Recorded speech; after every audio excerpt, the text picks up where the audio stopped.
అందరికీ నమస్కారం అండి. ఎస్ఎల్ తెలుగు స్టోరీస్కి స్వాగతం.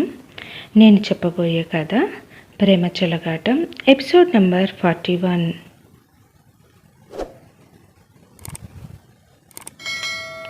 మరిన్ని కథల కోసం నా ఛానల్ని సబ్స్క్రైబ్ చేయండి. అప్పారావు చెబుతూ ఉంటే వింటున్న విక్కీకి కోపం మండిపోతూ ఉంది. ఒక్కసారిగా తన చేతిలో ఉన్న ఫోన్ను విసిరేసి కోపంతో తన గదిలో ఉన్న మందు బాటిల్ తీసుకుని తాగుతూ ఆన్యపై విపరీతమైన కోపంతో ఊగిపోతూ ఉన్నాడు. మోహన్ రావు ఆన్య మాటలకు ఆలోచనలో పడ్డాడు. వెంటనే చరణ్ను పిలిచి, చరణ్, నేను ఇంటికి వెళ్తున్నాను, నువ్వు ఆఫీస్ చూసుకో అని నిరుత్సాహంతో అన్నాడు. పెదనాన్న, నేను కూడా మీతో రానా? నువ్వు నేను ఇద్దరం లేకపోతే ఈ ఆఫీస్ని ఎవరు చూసుకుంటారు? నువ్వు ఇక్కడే ఉండి ఈ కంపెనీని జాగ్రత్తగా చూసుకో అని చెప్పి ఏదో ఆలోచనతో నడుచుకుంటూ వెళ్ళి కారులో కూర్చుని ఉన్నాడు. సార్, ఎక్కడికి వెళ్ళాలి అని అడిగాడు గిరి. ఇంటికి తీసుకువెళ్ళు గిరి. సార్, మీరేంటి అంత నీరసంగా ఉన్నారు? మోహన్ రావు నుంచి ఏం సమాధానం లేదు. సార్ సార్ అంటూ గిరి ఎంత పిలుస్తున్నా మోహన్ రావు మాత్రం ఏమీ మాట్లాడకుండా మౌనంగా ఉన్నాడు. తన చెవిలో ఆన్య అన్న మాటలే మోగుతూ ఉన్నాయి. గిరి పిలిచే పిలుపు తన చెవి దగ్గరికి వచ్చినా అవి మాత్రం తనకు వినబడడం లేదు. సార్ ఎప్పుడూ లేని విధంగా ఉన్నారు, అసలు ఏమైంది అని అనుకుంటూ కారును ముందుకు నడుపుతూ మోహన్ రావు గురించి బాధపడుతున్నాడు గిరి.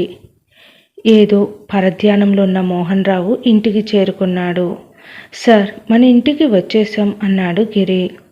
గిరి, నా బ్యాగ్ను లోపల పెట్టి వెళ్ళు అని చెప్పి తాను మాత్రం నిదానంగా నడుచుకుంటూ తన రూమ్లోకి వెళ్తూ ఉంటే మోహన్ రావును చూసిన రమాదేవి ఏమండి ఏమండి అని పిలుస్తున్నా వినిపించుకోకుండా వెళ్ళిపోయాడు మోహన్ రావు. గిరి, మీ సార్కి ఏమైంది అని కంగారుగా అంది.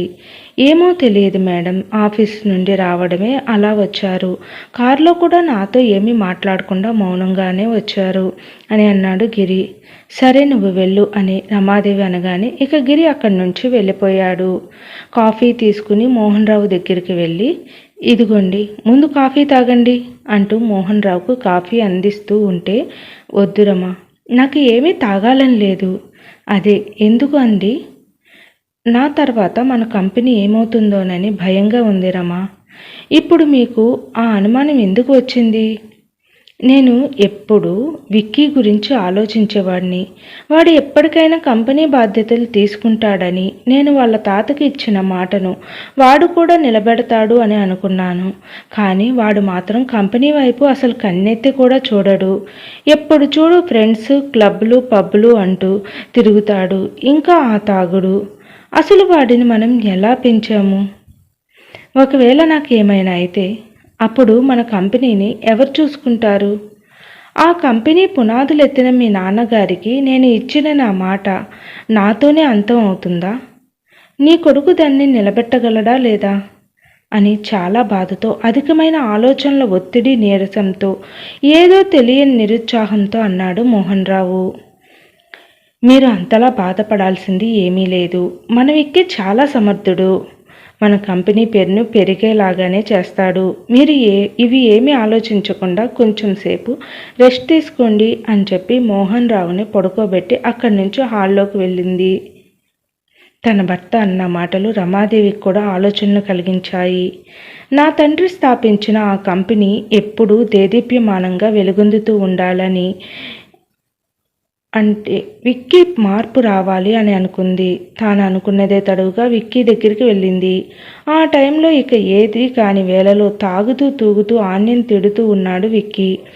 అది చూసిన రమాదేవికి బాగా కోపం వచ్చింది. అప్పటి వరకు కొడుకుకి ఏ బాధ్యత లేనట్లు స్వేచ్ఛగా వదిలేసి తనకి ఇప్పుడు ఒక బాధ్యత, అది కూడా తన తండ్రి అప్పగించినది, దాన్ని సాధించాలి అంటే విక్కీ ఎలా ఉండకూడదు? తన భర్త కంపెనీ కోసం తనని పెళ్లి చేసుకోకముందు నుంచే ఎంత బాధ్యతగా ఉన్నాడో అలానే ఇప్పుడు విక్కీ కూడా ఉండాలి అని అనుకుంది రమాదేవి. వెంటనే విక్కీ అని గట్టిగా అరిచింది. ఓ మమ్మీ నువ్వా, రారా అంటూ తూలుతూ వాళ్ళ అమ్మ దగ్గరికి వెళ్ళాడు. ఏంట్రా ఇది, వేళ కాని వేళలో ఈ తాగుడు ఏంటి? మమ్మీ, ఆ ఆన్య వల్లనే తాగుతున్నాను. ఆన్య ఆన్య, ఆ మాట తప్ప వేరే మాట రాదా నీకు? మన కంపెనీ ఎవరు చూసుకుంటారు? నువ్వు ఇంతవరకు ఆఫీసు గుమ్మం తొక్కి ఒక్కరోజు కూడా అక్కడ ఉన్నది లేదు. నువ్వు మన కంపెనీని పట్టించుకోవడం లేదని మీ నాన్నగారు ఎంతగా బాధపడుతూ వచ్చారో తెలుసా అంది రమాదేవి. ఓ డాడీ వచ్చేసారా?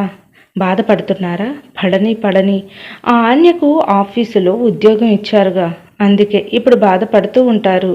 నీకు తెలుసమ్మా ఆ ఆన్య ఏమంది అని అంది రమాదేవి.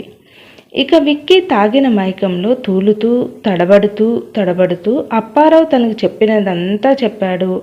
అది విన్న రమాదేవి ఏం మాట్లాడకుండా అక్కడి నుంచి వెళ్ళిపోయింది. కానీ తన ఆలోచనలు తనవి నిద్రపోనీయలేదు. రాత్రంతా ఆలోచిస్తూనే ఉంది. రమాదేవి ఉదయం మోహన్ రావుకి టిఫిన్ పెడుతూ, నాకు మీరు ఒక విషయం చెప్పాలి అంది. ఏంటి అని టిఫిన్ తింటూ అన్నాడు మోహన్ రావు. ఆన్య మనం ఆఫీస్కి వచ్చినప్పటి నుంచి ఎలా ఉంది, ఏమి చేసిందో మీరు చెప్పాలి అని అడిగింది. ఏంట్రమ్మా కొత్తగా మాట్లాడుతున్నావు? నీకు నీ కొడుక్కి ఆన్య అంటే పడదు కదా అంటూ రమను గమనిస్తూ చూశాడు. అవన్నీ ఇప్పుడు ఎందుకు, మీరు చెప్పండి. ఆన్య చాలా తెలివైన అమ్మాయి. తనకు పని తప్ప వేరే ధ్యాస లేదు. తను కూడా మంచి కంపెనీ పెట్టి నాకులాగా అవ్వాలని తన కోరిక అని ఆన్య గురించి చెబుతూ, ఎందుకో రమా, ఆన్యను చూస్తే అప్పట్లో నన్ను నేను చూసుకున్నట్లుగా ఉంది. చెప్పడం మర్చిపోయాను. నిన్న నేను నీతో అన్న మాటలన్నీ నన్ను ఆన్య అడిగింది.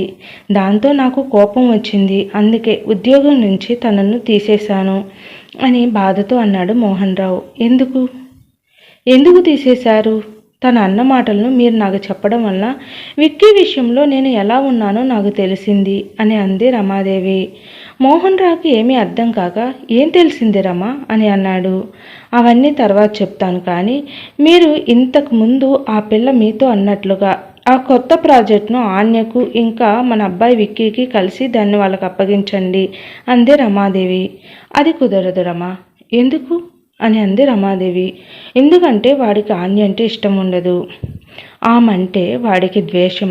తనను చెంపదెబ్బ కొట్టిందని తనపై ఎక్కడలేని పగను పెంచుకున్నాడు. మనం ఒకవేళ ఈ ప్రాజెక్టు కనుక వీళ్ళిద్దరికీ కలిపిస్తే ఆ పగతో నీ కొడుకు మరలా చూడడానికి ఆన్యను బ్రతికి ఉండేలా ఉంచడు రమా. ఆ కోపం పగతో అమ్మాయిని చంపేస్తాడు. ఇప్పటికే యాక్సిడెంట్ చేసి శుభం తెలియని 2 ఆడపిల్లల జీవితాలను నాశనం చేశాడు. మరలా ఇంకో ఆడపిల్లకు, అందులోనూ ఆన్యకు ఏమీ అవ్వకుండా చూసుకుంటాను అని అన్నాడు మోహన్ రావు. అంటే విక్కీ నువ్వు అనుకునేంత బంగారం కాదు. వాడికి నచ్చకపోతే ఇంకా వాడికి ఎదురు తిరిగితే వాడి అహంకారంతో ఎంతకైనా తెగిస్తాడు.